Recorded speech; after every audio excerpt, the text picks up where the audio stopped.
এজন্য তো ফেরাউনের বিবি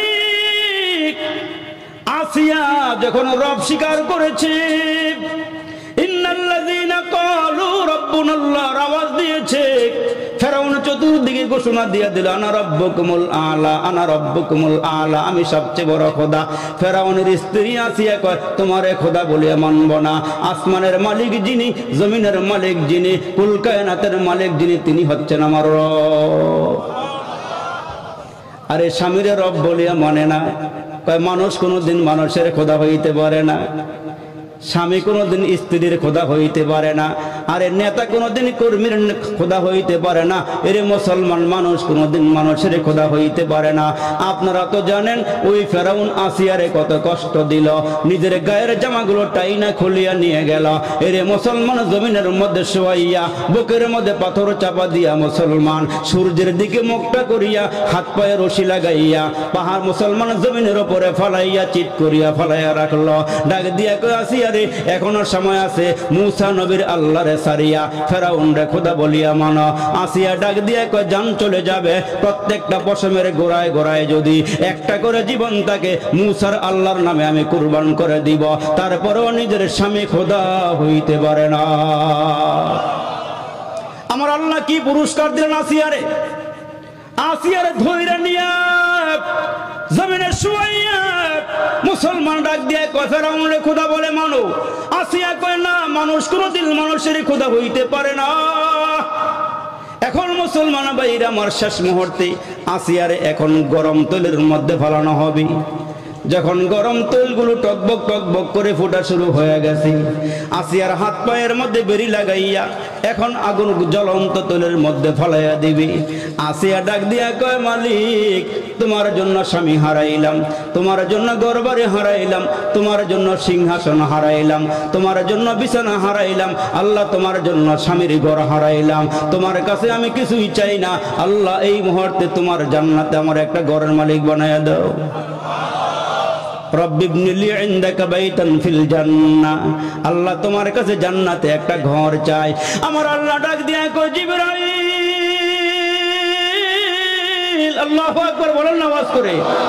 ও জিবরাইল, চিন্তার কোনো কারণ নাই, আমি আসিয়ার জন্য জান্নাতে ঘর বানায়া ফেলাইছি। ওই জান্নাতটা এখন আসিয়ার সামনে তুলিয়া ধরবা। সুবহানাল্লাহ জোরে কোন। আসিয়ার ডাক আল্লাহ কবুল করে ফেলাইছেন। আসিয়া জান্নাতের যে ঘরের মধ্যে ঢুকবে রে বাবা, আমার মালিক ডাক দেয়া কয়, জিবরাইল, জান্নাত আসিয়ার সামনে তুলিয়া ধরো। আসিয়ার উপরে এত অত্যাচার, এমন নির্যাতন চালাইছে রে বন্ধু, চামড়াগুলো খুইলা বালাইছে। এরে মুসলমান বন্ধুরা, রক্তগুলো ফিঙ্কে দিয়ে বের হয়ে গেল। কিন্তু মুসলমান আসিয়া ডাক দিয়া কয়, জীবন গেলে জীবন পাবো, ইমান তো পাবো না। জীবন গেলে মালিকের দরবারে আবার জীবন পাওয়া যাবে, কিন্তু ইমান হারা হইলো তো ইমান আর পাওয়া যাবে না। জীবন চলিয়া যাক, ইমান দিব না। আমার আল্লাহ পাক রব্বে কারীম জান্নাতে আসিয়ার যেই ঘরের মালিক বানাইয়া দিলেন, ওই ঘরটা তার সামনে তুলিয়ে ধরা হলো। আমার আল্লাহ ডাক দিয়া কয়, ও আজরাইল, তাড়াতাড়ি করিয়া চলিয়া যাও। এই মুহূর্তে আসিয়ার দেহটা পড়বে তুইলে, আর রূহটা পড়বে আমার জান্নাতে। এরে মুসলমান ভাইরা রে, একটু কানে মনের কান দিয়া শোনো। আমরা ছিলাম রুহ জগতের মধ্যে, ওই রুহ জগতের শুরু আছে আবার শেষও আছে। রুহ জগৎ থেকে আল্লাহ পাক রব্বে কারীম আমাদেরকে আরেকটা জায়গার মধ্যে পাঠাইলেন, এটার নাম হলো আলমে আরহাম। মায়ের পেটের মধ্যে পাঠাইছেন। আরে মায়ের পেটের শুরু আছে আবার শেষও আছে। মায়ের পেটের থেকে যেই জায়গার মধ্যে আসছি, এইটার নাম হচ্ছে আলমে দুনিয়া। আমরা এখন যেই জগতের মধ্যে আছি, এইটা হলো দুনিয়ার জগৎ। এই জগৎ থেকে আল্লাহ আমারে আরেকটা জায়গায় নিয়ে যাবেন, ওই জায়গাটার নাম হলো আলমে বরজখ, কবরের জগৎ। আরে কবরের জগতের শুরু আছে, কবরের জগতের আবার শেষও আছে। ওইখান থেকে আরেকটা জগৎ আছে, আরেকটা জগতের নাম হলো আলমে আখিরাত। 5টা জায়গা অতিক্রম করলাম। 1 নম্বরে আলমে আরওয়াহ, 2 নম্বরে আলমে আরহাম, 3 নম্বরে আলমে দুনিয়া, 4 নম্বরে আলমে কবর, আলমে বরজখ, 5 নম্বরে হলো আলমে আখিরাত। এরে মুসলমান ভাইরা, দুনিয়ার শেষ আছে, দুনিয়ার শুরু আছে, শেষও আছে। কবরের শুরু আছে, কবরের শেষও আছে। আখিরাতের জীবনের কোনো দিন শেষ নাই। আল্লাহু আকবার জোরে বলেন। আখিরাত বুঝাইতে গিয়ে আপনার আমার নবী বলেন আখিরের জগৎটা কত বড় হবে, পরকালের জগৎটা কত লম্বা হবে জানেন, যেখানে আমাদেরকে থাকতে হবে কত লম্বা হবে। আল্লাহ রসুল ডাক দিয়া কও আমার উম্মতেরা শোনো, মুফাসসিরিন কেরাম কত সুন্দর করে বলেন, কয় আসমান থেকে জমিন পর্যন্ত মাঝখানের গ্যাপটা হলো 500 বছরের রাস্তা। আল্লাহু আকবার বলেন। আমরা যে জমিনের মধ্যে আছি এই জমিন থেকে প্রথম আসমান হলো 500 বছরের দূরত্ব। মুফাসসিরিন কেরাম বলেন কয় জমিন থেকে যদি আসমান পর্যন্ত ছোট ছোট দানা সরিষার দানা দিয়া ভরিয়ে দেওয়া হয়, এরা মুসলমান স্তূপ দিয়া জমিন থেকে আসমান পর্যন্ত ভরিয়ে দেওয়া হয়, তাম দুনিয়াটা যদি ভরিয়ে দেওয়া হয়, মুফাসসিরিন কেরাম বলেন যদি একটা ছোট্ট পাখি লাগাইয়া দেওয়া হয়, ওই পাখিটা মুখে করে ঠোঁটে করে একটি করে সরিষার দানা নিয়ে বিদায় হয়ে যাবে। 1000 বছর পরে আবার ওই পাখিটা এসে আর একটা সরিষার দানা নিয়ে যাবে, ওই দানাটা লইয়া গিয়ে আবার 1000 বছর পরে আবার এসে আর একটা দানা নিয়ে যাবে। এমন করে নিতে নিতে নিতে নিতে একটা দিনে সরিষা শেষ হয়ে যাবে, পরকালের হায়াত শুরু হবে, আর কোনোদিন শেষ হবে না। আল্লাহু আকবার বলেন। এই দুনিয়ার জন্য থাকার জন্য আমি গাড়ি করলাম, বাড়ি করলাম, জায়গা করলাম, কত কিছু করলাম, আমি কত পুঞ্জি খাটাইলাম, পরকালের জন্য আমি কি করলাম। রসুল ডাক দিয়ে আরেকটা উদাহরণ দিয়ে আল্লাহর পয়গম্বর বুঝান, কয় আরে তোমার পাশে যেই সাগর, এই সাগরের মাঝখানে যদি আঙ্গুল ঢুকাইয়া দেওয়া হয়, আঙ্গুলটা ঢুকাইয়া আঙ্গুলটা উঠাইলে পরে আঙ্গুলের অগ্রভাগে মাথার মধ্যে যতটুকু পানি লাগে, এইটা হইল দুনিয়ার হায়াত, আর সাগর হইল পরকালের হায়াত। আল্লাহু আকবার। এরে মুসলমান একটু খেয়াল করিয়া শুনে যান, এজন্য আমরা যখন দেশ থেকে বিদেশে যাই, এরে মুসলমান বাবাজিরা আমার, আমরা যখন দেশ থেকে বহির দেশে যাই, ওইখানে যাইতে হলে পাসপোর্ট লাগে, ভিসা লাগে, লাগে কিনা বলেন। মনে করেন আপনি এই দেশ থেকে ইন্ডিয়া যাবেন, ভারত যাবেন, পাকিস্তান যাবেন, সৌদি আরব যাবেন, অন্য অন্য দেশে যাবেন, যাইতে হলে মুসলমান ওই দেশের একটা ভিসা লাগে, আমার দেশের পাসপোর্ট লাগে, ওই দেশেরই ভিসা লাগে। আরে পাসপোর্ট ভিসা ছাড়া যাওয়া যায় না। মুরব্বীরা কত সুন্দর করে বলেন, ঈমান নামক পাসপোর্টটা তৈয়ার করো, আমল নামের ভিসা লাগাইয়া কবরে যাও। তুমি যদি আমল নামের ভিসা না লইয়া কবরে যাও, ওই কবর মুসলমান ভাইরা তোমারে চিনবে না, আমারও চিনবে না। এই জন্য মুসলমান ফাতেমা তো জোহরা নবীজির আদরের মেয়ে, নবীজির 4টা মেয়ের থেকে ছোট মেয়ে ফাতেমা যেদিন মারা যায়, এরে মুসলমান বাবাজিরা আমার, ফাতেমা ডাক দিয়া কয় স্বামী আমারে কেউ দেখে নাই, আমি এমন পর্দা করেছি আমার ছায়াটাও কেউ দেখে নাই। সুবহানাল্লাহ। এ আমার মায়েরা, আমি জানি দুহার এলাকায় পুরুষের চেয়ে মা বোন বেশি মাহফিলে আসেন, আপনারা একটু খেয়াল করিয়া শুনিয়া যান গো মা, এ মা একটু খেয়াল করিয়া শুনিয়া যান। এরে আমার বাবাজিরা রে, ফাতেমা তো একজন মেয়ে, আমার নবীর ছোট মেয়ে, 4 নম্বর মেয়ে ফাতেমা, বড় আদরের মেয়ে, বড় মোহাব্বতের মেয়ে, নবীজির কলিজার টুকরা। আমার নবী ডাক দিয়া কয় ফাতেমারে যারা মোহাব্বত করে তারা যেন আমারে মোহাব্বত করলো, আর ফাতেমারে যারা কষ্ট দিল এরা যেন আমার এই কষ্ট দিল। আপনাদের কষ্ট হইতেছে, খারাপ লাগতেছে বেশি মনে হয়? তাহলে একটু খেয়াল করে শোনো বাবা।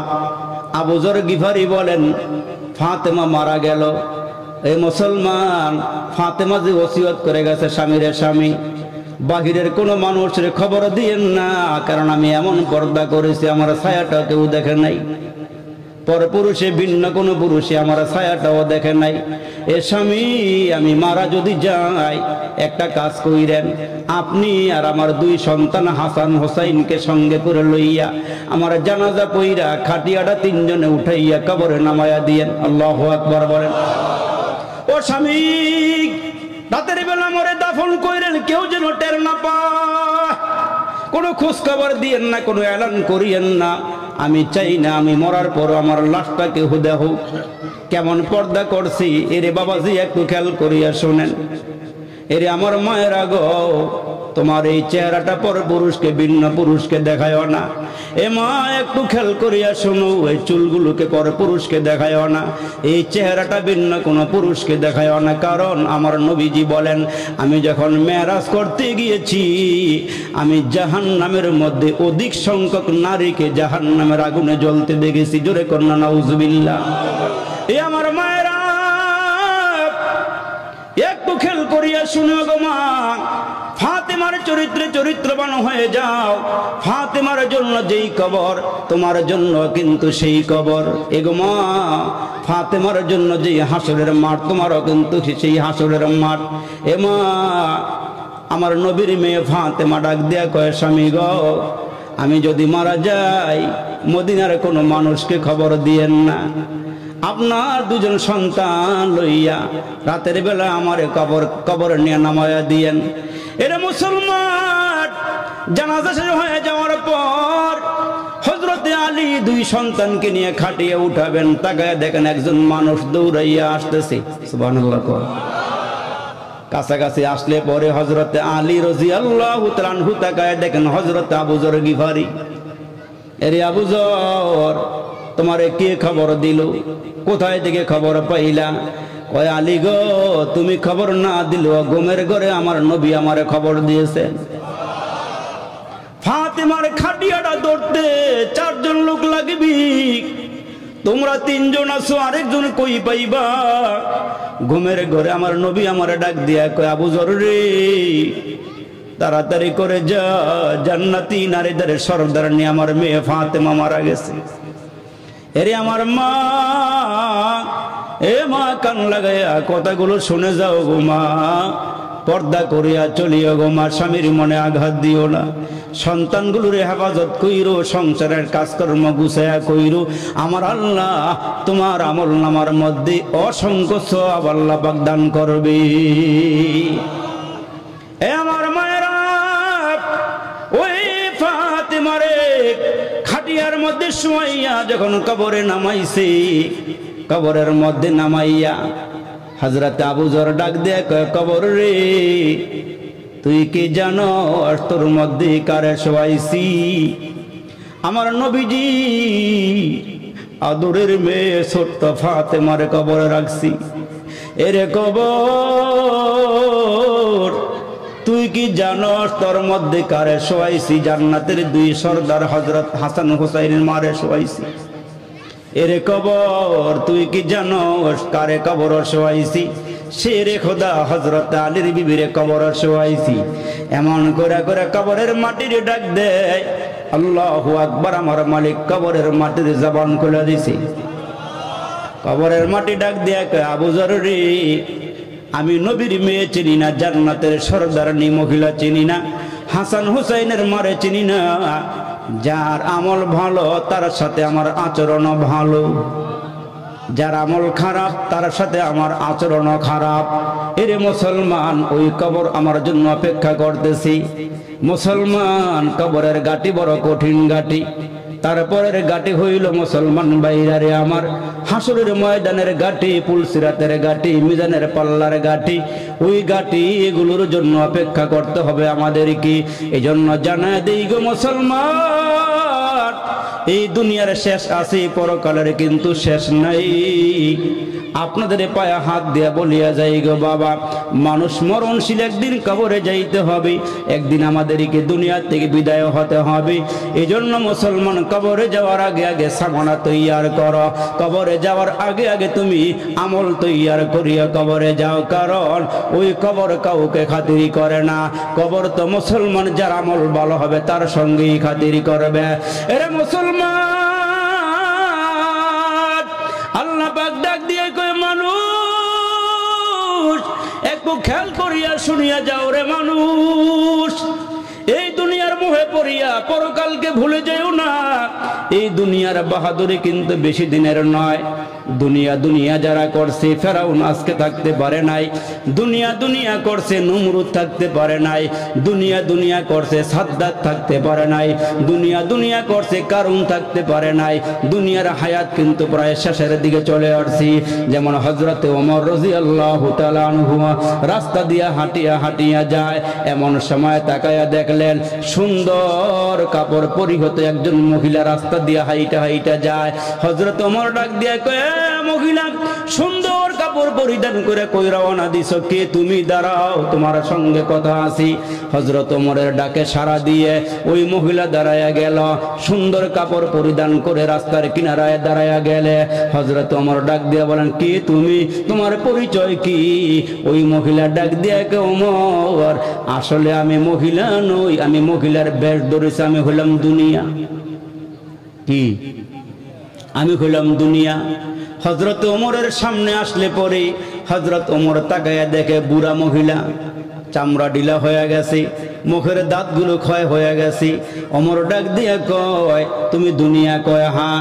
কয়, তোমার কপালের মধ্যে কালো চিহ্ন কেন? তোমার দুই পায়ের হাঁটুর মধ্যে কালো চিহ্ন কেন বলো? ওই দুনিয়া ডাক দিয়ে কে, ওমর আমার বয়স প্রায় শেষের দিকে, আমি বুড়া হয়ে গেছি। এরে মুসলমান, হযরত ওমর কয়, আচ্ছা বুঝলাম, তোমার বয়স শেষ হয়ে যাচ্ছে, কিয়ামত গনায় আসছে, কিয়ামতের আলামত শুরু হয়ে যাইতেছে। এরে মুসলমান বন্ধুরা রে, হযরত ওমর ডাক দিয়ে কয়, তোমার পায়ের মধ্যে চিহ্ন কেন? তোমার কপালের মধ্যে চিহ্ন কেন? ওই মুহূর্তে দুনিয়া ডাক দিয়ে কে, ওমর দুনিয়ার মধ্যে আল্লাহর নবীর কিছু উম্মত, এমন উম্মত আছে আখিরাত বাদ দিয়ে এরা দুনিয়ার পিছনে দৌড়াইতেছে দৌড়াইতেছে দৌড়াইতেছে, নামাজের খোঁজ খবর নাই, আল্লাহর নামটাও মুখে লয় না। এরা সারাক্ষণ দুনিয়া দুনিয়া করে। এই দুনিয়া পাওয়ার জন্য এরা মাথাগুলো আমার কিনারায় ঠেকাইয়া দেয়, দুনিয়া ধরতে আসি। কিন্তু এরা যখন দুনিয়া ধরতে আসি, আমি আমার পাও দিয়ে একটা লাথি মারিয়া দিই, লাথি মারতে মারতে আমার পায়ের মধ্যে কালো দাগ হয়ে গেছি। আর কপালের মধ্যে যেই কালো দাগ দেখো, কিছু নেককার বান্দা আছে, আল্লাহওয়ালা মানুষ আছে, ওই মানুষগুলোকে আমি ধরতে যাই। দুনিয়া বলে আমি নেককার মানুষগুলোকে ধরতে যাই। আমি যখন এদের কাছে যাই, তখন এরা আমার একটা লাত্তি মারে, লাত্তি মারতে মারতে আমার কপালের মধ্যে কালো দাগ বানায় বলাইছি। এরা দুনিয়া আমি এদেরকে ধরা দিতে চাই, এরা ধরতে চায় না। এই জন্য আল্লাহর পয়গম্বর ডাক দিয়ে কয়, এই আমার উম্মতের আমি আল্লাহর কাছে সবসময় দোয়া করছি, আল্লাহ আল্লাহুম্মা আহইনি মিসকিনা ওয়া আমিতনি মিসকিনা ওয়া হাশুরনি ফি জুমরাতিল মাসাকিন।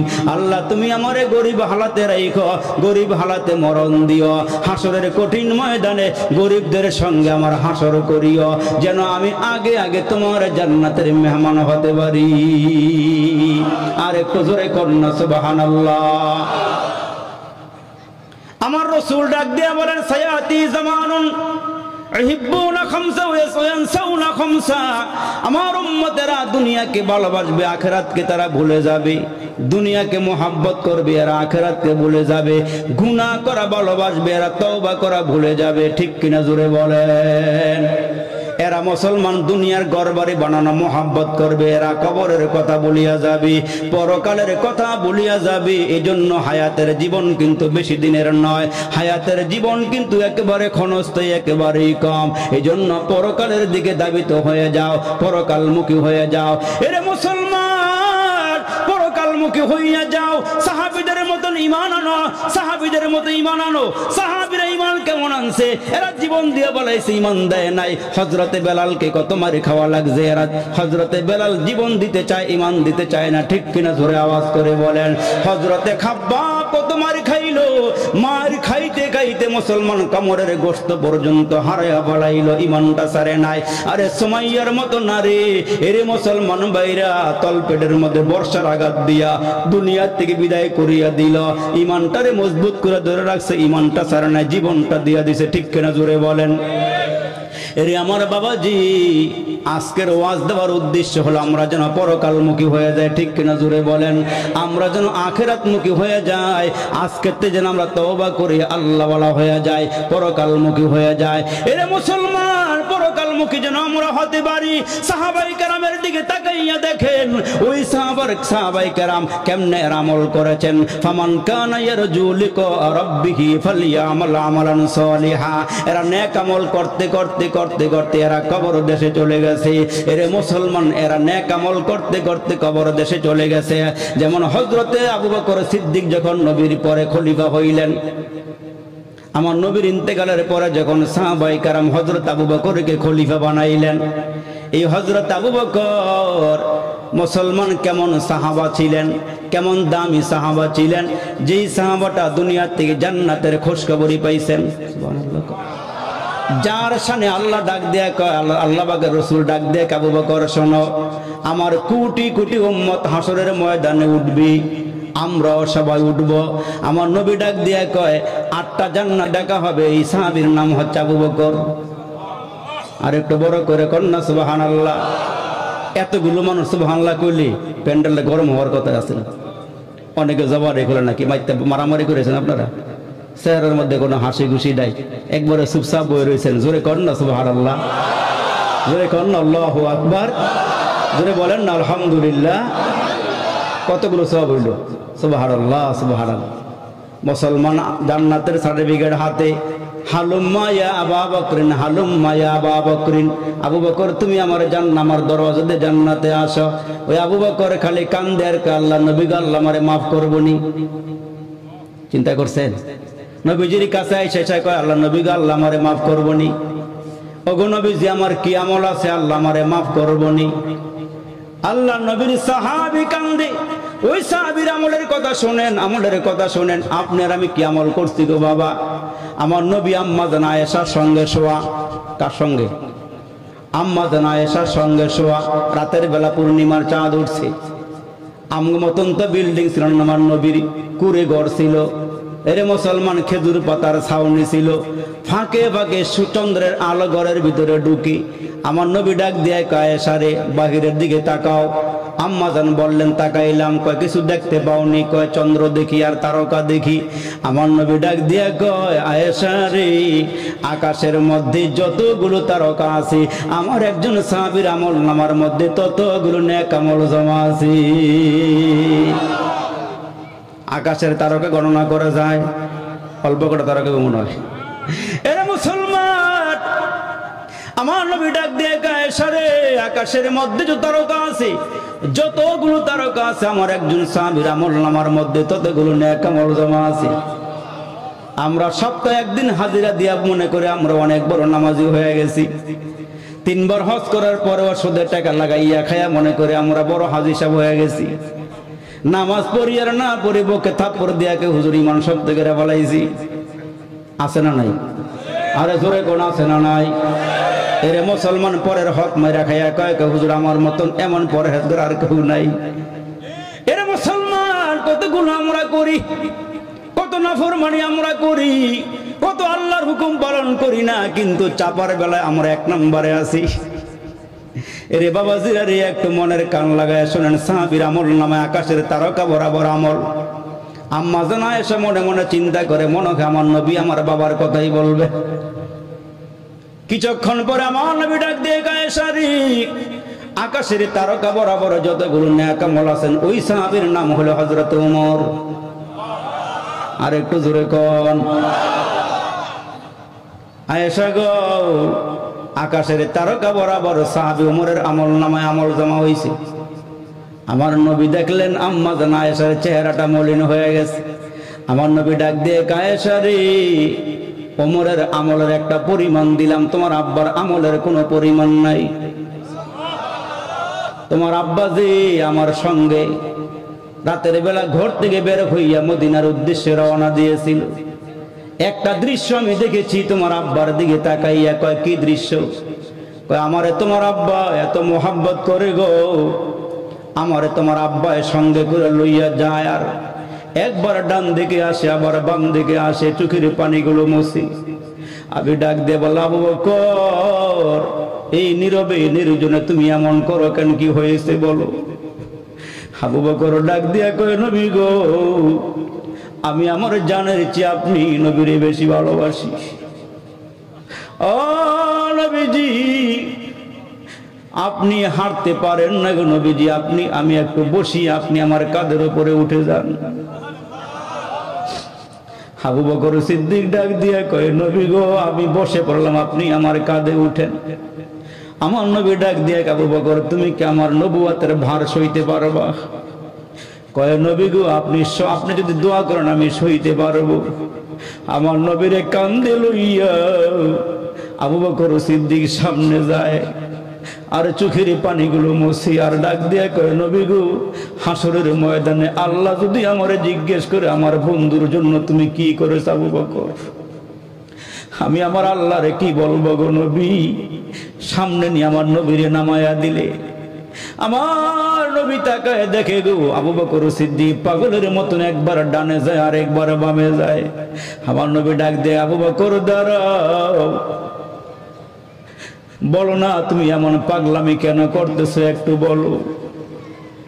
আবু বকর ডাক দিয়া কই, নবীজি, আমি যখন ডানে যাই গো, তখন আমার মন বলে না জানি কাফেররা ডাইন দিক দিয়ে আপনারা তরবারের আঘাত দিয়ে মাইরা ফলায় নাকি।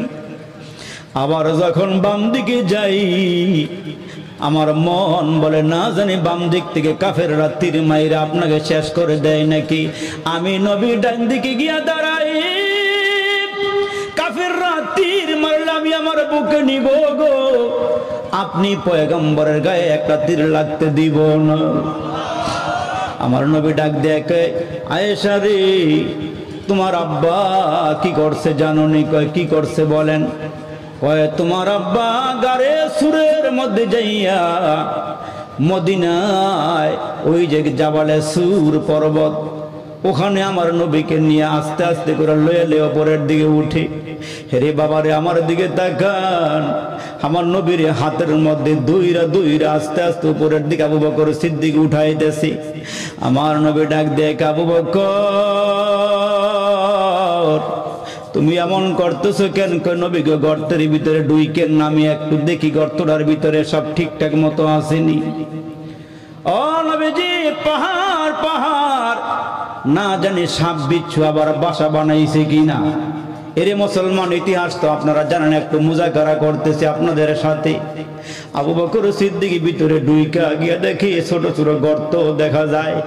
নিজের মাথার মুসলমান পাগড়িটাকে টান দিয়া খুলিয়া আবু বকর সিদ্দিক পুরাটা ও মুসলমান পাহাড়ের ভিতরে গর্তটারে পুরাটা ভালো করে জারা মশা কইরা, নবীর জন্য উপযুক্ত কইরা, পরিষ্কার কইরা গর্তগুলো মুসলমান বাইরা আমার কাপড় দিয়া গর্তগুলো মুসলমান বাইরা গর্তগুলো বন্ধ করে করে সবগুলো গর্ত যখন বন্ধ করে দিয়া একটা গর্তের মধ্যে পায়ের গোড়ালে দিয়া মুসলমান চাপা দিয়া রাইখা আমার নবীরে গর্তের ভিতরে ঢুকাইয়া ডাক দিয়া কয়, নবীজি, আমি আমার উরুটা বিছাই দিলাম, আপনি নবী আপনার মাথাটা রাইখা একটু আরাম করে।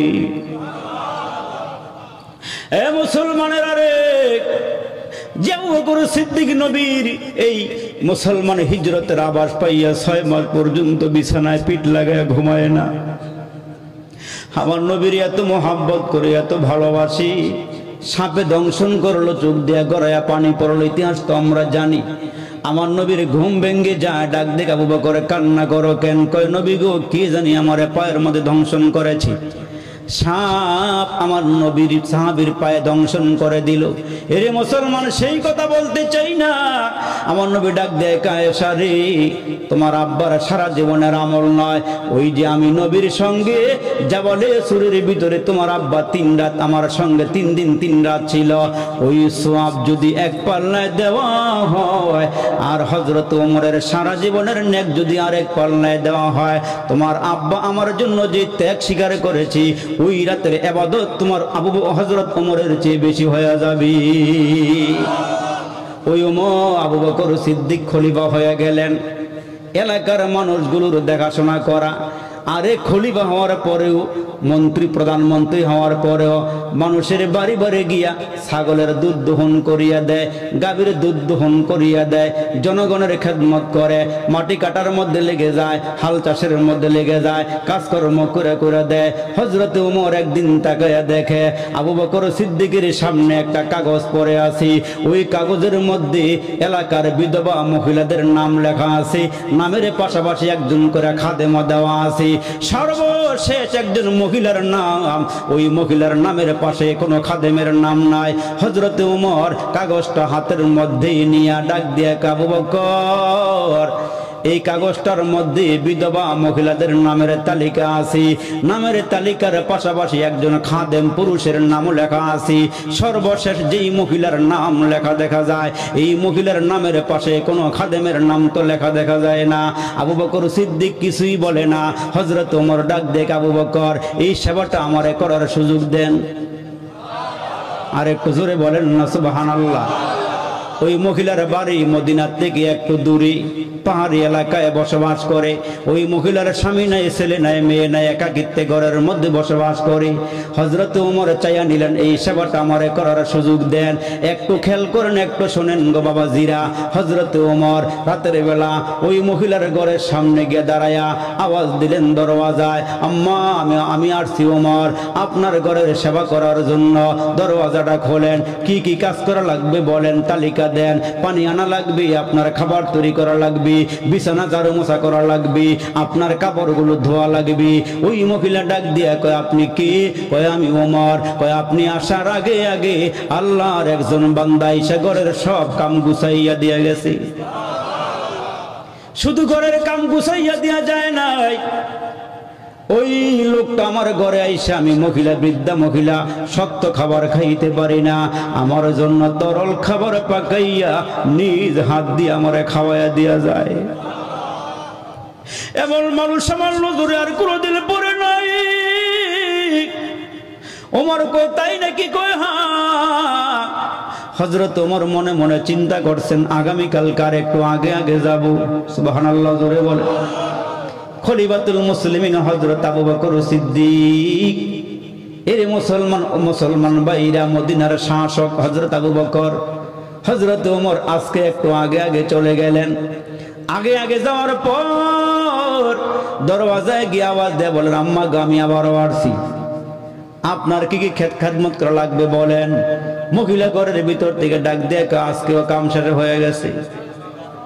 হযরত ওমর চলে আসছে বাবাজি। পরের দিন আরেকটু আগে গেছেন। আরেকটু আগে যাওয়ার পরে মহিলারে আওয়াজ দিলে একই কথা ডাক দিয়ে, ওমর আপনি আসার আগে আগে ওই লোকটা কাজ করিয়া শেষ করিয়া দিয়া চলিয়া গেছে, আমার কোনো কাজ এখন আর বাকি নাই। পরের দিন অনেক আগে হযরত ওমর গিয়া দরওয়াজার কিনারায় দাঁড়ায় আছে। কে সেবা করে নাম বলে নাই, নামটাও প্রকাশ করে নাই। লোকটা কি? হযরত ওমর আড়ালে দাঁড়ায় তাকায় দেখে গো, হযরত ওমর হযরত আবু বকর সিদ্দিক নরমাল একটা পোশাক পরা, পায়ের মধ্যে স্যান্ডেল জুতাও নাই, মরুভূমির পথ হাইটা হাইটা মহিলার ঘরের দিকে রওনা দিয়েছে। মহিলার ঘরের দরওয়াজার সামনে গিয়ে হাজির। হযরত ওমর ডাক দেখ, আবু বকর এই সেবাটা আমি আপনার কাছ থেকে চেয়ে নিয়েছিলাম, আপনি সেবাটা করেন, আপনি কেন বললেন না? আপনার পায়ে জুতা নাই কেন? সাধারণ পোশাক পরে আসছেন কেন? হযরত আবু বকর ডাক দেখ, ওমর আমি পায়ে জুতা কেন পরি নাই? আমি রাতের বেলা একাকিত্বে রাস্তা দিয়া হাঁটি, আমার পায়ের আওয়াজ শুই না, স্যান্ডেলের আওয়াজ শুই না, যদি কোনো মানুষের ঘুম নষ্ট হয়ে যায়। এই জন্য আমি দৃঢ় পদে পদে সামনের দিকে হাঁটি। আর হাসরের কঠিন ময়দানে আমার আল্লাহ যদি আমার ডাক দিক, আবু বকর তুমি খলিফা হওয়ার পর এই মহিলাটা কষ্ট করেছিল কেন, আমি কি জবাব আল্লাহর কাছে দিব? এই জন্য আমার গোপনে কিছু আমল তো থাকা দরকার। এই কাজটা মানুষের সামনে আমি প্রকাশ করি নাই গো ওমর। ওমর হাউমাউ করিয়া কাঁদে আর বলে, আবু বকর আমি যদি আমার সারাটা জীবন শেষ করিয়া দেই, আপনার সঙ্গে কোনো দিক দিয়ে আমি কুলাইয়া উঠতে পারবো না। এজন্য মুসলমান ভাইরারে আমার, একটা হলো ইহকালের জীবন আর একটা হইল পরকালের জীবন। একটা হইল মুসলমান দুনিয়ার জীবন আর একটা হইল পরকালের জীবন। এরে আমারে কে পাঠাইলো, আমারে কে আবার নিয়ে যাবে রে বাবা, কে আমারে পাঠাইলো, কার কাছে যাওয়া লাগবে? আমরা দুনিয়ার কত নিয়ামত ভোগ করতেছি বাবা, কত নিয়ামত খাইতেছি। একটা মাছ যেমন 24 ঘন্টা পানির মধ্যে ডুবে থাকি, আমরা তদ্রুপ আল্লাহর এতগুলো নিয়ামতের মধ্যে ডুবে আছি রে বাবা। ওই নিয়ামত গুলো আমরা খাইতেছি। এই জন্য পায়ে হাত দিয়া বলিয়া যাই গো বাবা, পায়ে হাত দিয়া বলিয়া যাই রে বন্ধু, হায়াতের জীবনে কয়টা নেক আমল করেছি, কয়টা বদ আমল করেছি, একটু হিসাবটা মিলাইয়া যান। এই জন্য আল্লাহ ডাক দিয়ে কে বান্দা, আগে নামাজ পড়ো নাই, এখন থেকে খাঁটি মনে তওবা করো, আল্লাহ নামাজ আর ছাড়ব না। ওই নামাজগুলো যা আমরা পিছনে নষ্ট করে ফেলেছি, ওই নামাজগুলো আস্তে আস্তে আমরা পড়া শুরু করিয়া দেই। পড়তে পড়তে পড়তে পড়তে ফজর, জোহর, আসর, মাগরিব, এশা পড়তে পড়তে একটা দিন যখন আমার দিল বলবে আমার পিছনের নামাজ সব শেষ হয়ে গেছে, এরে মুসলমান বন্ধু, আপনি আল্লাহর দরবারে খাঁটি মনে তওবা করবেন। আল্লাহ আমি গুনাহ করে ফেলাইছি, আমি আর গুনাহ করব না। আল্লাহ ডাক দিয়া কয়, তোমার আব্বা আম্মার সঙ্গে বেয়াদবি করলে তোমার আব্বা আম্মা ঘর থেকে ধাক্কা দিয়ে বের করিয়া দেয়, সারাদিন আব্বা আম্মার সামনে আসা যায় না। আর আমার আল্লাহ ডাক দিয়া কয়, মানুষ আমি আল্লাহ 24টা ঘন্টা তোমারে ক্ষমা দেওয়ার জন্য আমি বসিয়ে থাকি। সুবহানাল্লাহ।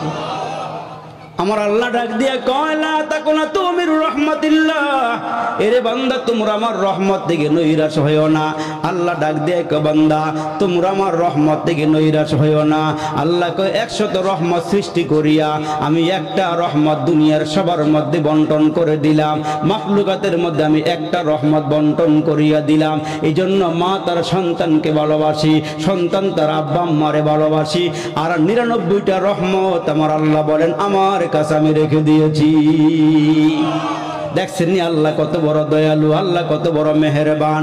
ওই আল্লাহ ডাক দিয়ে কই, মানুষ ঘরে গুনাহ করে বাইরে যাওয়ার সুযোগ দেই, আবার বাহিরে গিয়া গুনাহ করলে ঘরে যাওয়ার সুযোগ দেই। আমি হলাম রহমান, আমি হলাম রহমান। এরে মুসলমান, রহমান যে কত বড় দয়ালু রহমান। বেশ্যা মহিলা কত গুনাহ করছে, কত জিনা করছে, তার কোনো হিসাব নাই, কিন্তু আল্লাহর রহমত তার উপরে। মুসলমান পড়ছে রহমতের ছোঁয়া। কেমনে রহমত?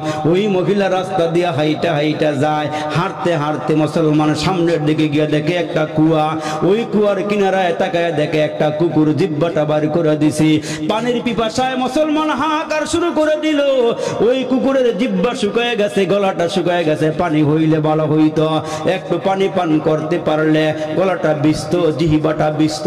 কিন্তু কুয়ার ভিতর থেকে কুকুরটা কেমনে পানি উঠাবে, কেমনে পান করবে? মহিলা বুঝা ফলাইছে কুকুরের পিপাসা লাগছে। মহিলা দেরি করে নাই, পায়ের মধ্যে ছিল চামড়ার মৌজা। ওই মৌজাগুলো কাপড়ের আঁচলের মধ্যে বাইদা কুয়ার মধ্যে ফালাইয়া কুয়ার ভিতর থেকে পানি উঠাইয়া ওই পানিটা কুকুরকে পান করাইছে। বুখারী শরীফের মধ্যে যে হাদিসটা আল্লাহ রাসূল ইরশাদ করেছেন, বয়ান করেছেন, ওই মহিলা জিনাখোর মহিলা পানি উঠাইয়া কুকুররে পান করাইছি। আমার আল্লাহ ডাক দিয়া কয়, মহিলা তুমি আমার একটা মাখলুকরে, তুমি একটা মাখলুকরে সেবা দিয়েছ, মাখলুকের খেদমত করেছ। আমি আল্লাহ তোমার খেদমত করতেছি, আমি আল্লাহ তোমার গুনাহ মাফ করে দিছি। আরে